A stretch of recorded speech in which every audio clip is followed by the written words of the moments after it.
Assalamualaikum warahmatullahi wabarakatuh. Kami dari kelas 2 PLN, saya Audrey Adreta Madani dengan nomor WP 1901024012 dan rekan saya Roneski Panglima Syabil dengan nomor WP 1901024016 dan juga Novel Mufid dengan nomor WP 1901024025.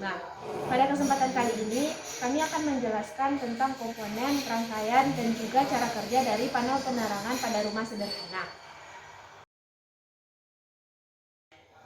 Baiklah, selanjutnya saya akan menjelaskan komponen-komponen yang kita gunakan pada praktek kali ini. Yaitu yang pertama ada box panel. Nah, di box panel ini terdapat beberapa macam komponen. Yaitu pertama ada terminal, di mana fungsi terminal ini yaitu menghubungkan arus dari sumber ke MCB. Nah, komponen selanjutnya terdapat pada box panel yaitu ada MCB satu fasa, di mana di sini kita menggunakan dua buah MCB satu fasa. Selanjutnya ada kontaktor, satu buah kontaktor, satu buah saklar starcast, dan satu buah turbine timer. Nah, pada praktek kali ini kita menggunakan kabel NIA, di mana untuk kabel NIA, kabel fasa yaitu kita menggunakan warna merah, warna kuning, dan warna hitam. Untuk kabel netral kita menggunakan warna biru, dan untuk kabel PE kita menggunakan warna kuning hijau. Nah, selanjutnya kita masuk pada papan percobaan. Nah, di sini kita menggunakan pipa PVC, di mana fungsinya yaitu untuk melindungi kabel dari gangguan luar dan juga untuk merapikan kabel agar terlihat lebih rapi dari luar. Nah, selanjutnya kita juga menggunakan elbow, di mana elbow ini berfungsi untuk sebagai penghubung antar pipa PVC. Dan juga ada klem, di mana fungsi klem di sini yaitu untuk penguat kedudukan dari pipa PVC ini sendiri. Nah, selanjutnya kita juga menggunakan kotak hubung, di mana kotak hubung di sini berfungsi untuk merapikan kabel, di mana tempat terjadinya percabangan antar kabel. Di sini kita juga menggunakan beberapa jenis saklar, yaitu pertama ada satu buah saklar tukar dan dua buah push button. Di sini kita juga menggunakan satu buah LDR atau disebut dengan light dependent resistor. Nah, selanjutnya yaitu kita menggunakan 3 buah fitting dan 3 buah lampu. Baiklah, saya Audrey Adreta Madani dengan nomor BP 1901024012 akan menjelaskan rangkaian dari papan percobaan ini. Pertama-tama, fasa dari sumber dihubungkan ke MCB 1 dan MCB 2. Setelah itu, keluaran dari MCB 1 dihubungkan ke masukan dari anak kontak NO dari kontaktor. Nah, keluaran dari anak kontak NO ini kita paralelkan ke lampu 1 dan lampu 2. Untuk keluaran dari MCB 2 itu dihubungkan ke turbine timer, masukan fasa turbine timer, dan diparalelkan ke masukan dari saklar tukar. Untuk keluaran pada saklar tukar itu mempunyai dua kondisi. Pada kondisi pertama, fasa akan dihubungkan secara paralel pada lampu tanda dan dimasukkan kedua buah push button. Setelah itu dihubungkan ke masukan dari starcast. Pada kondisi 5, keluaran dari saklar tukar ini dihubungkan ke anak kontak NO dari turbine timer. Keluaran dari anak kontak NO turbine timer ini dihubungkan ke masukan dari LDR. Keluaran fasa LDR dihubungkan ke anak kontak 3 dari starcast.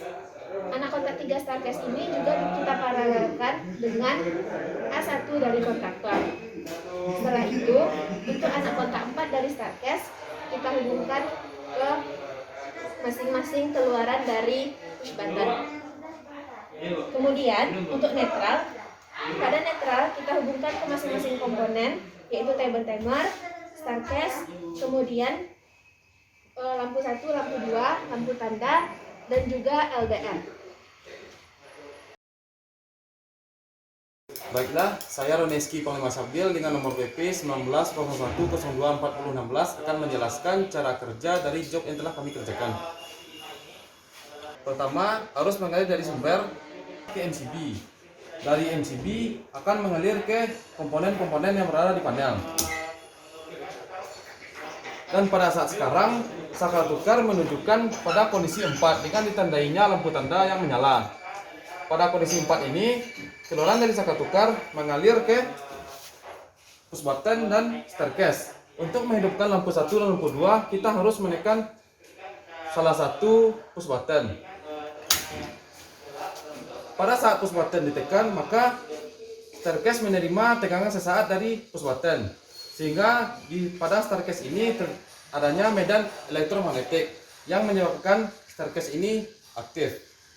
Di sini kami mengatur waktu pada staircase 1 menit, sehingga setelah 1 menit atau setelah waktu habis, maka lampu 1 dan lampu 2 akan otomatis mati. Dan di sini kita menggunakan staircase sistem 4 kawat.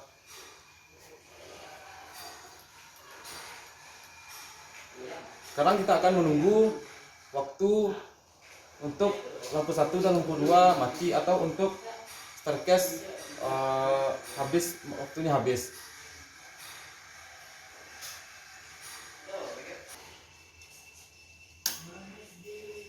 Nah, dikarenakan waktu yang telah kita setting pada staircase tadi telah habis, maka lampu 1 dan lampu 2 akan otomatis menjadi mati. Nah, bagaimana jika kita pindahkan atau tukar dari kondisi 4 saklar tukar ke kondisi 5? Pada kondisi ini, lampu tanda akan mati dikarenakan kondisi yang telah berpindah dari kondisi 4 ke kondisi 5. Pada kondisi 5 ini, keluaran dari saklar tukar akan mengalir ke anak kontak TPN timer yang awalnya terbuka menjadi tertutup, dan dikarenakan anak kontak telah tertutup, maka arus mengalir ke LDR, dan LDR akan menganalisa atau mendeteksi pada sensornya apakah ruangan ini adanya cahaya atau tidak ada cahaya.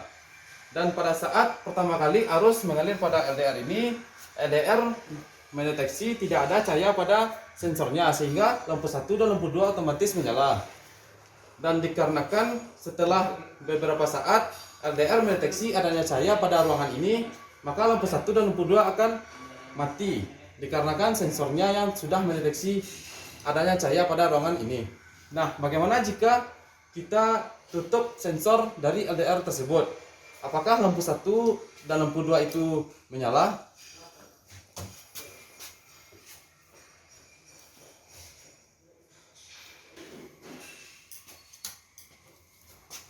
Nah, di sini dikarenakan sensornya sudah saya tutup dengan tangan saya, maka sensor mendeteksi tidak ada cahaya yang masuk ke dalam sensor LDR tersebut dan menyebabkan lampu 1 dan lampu 2 menyala.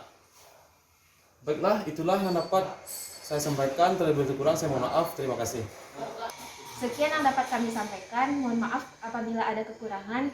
Assalamualaikum warahmatullahi wabarakatuh.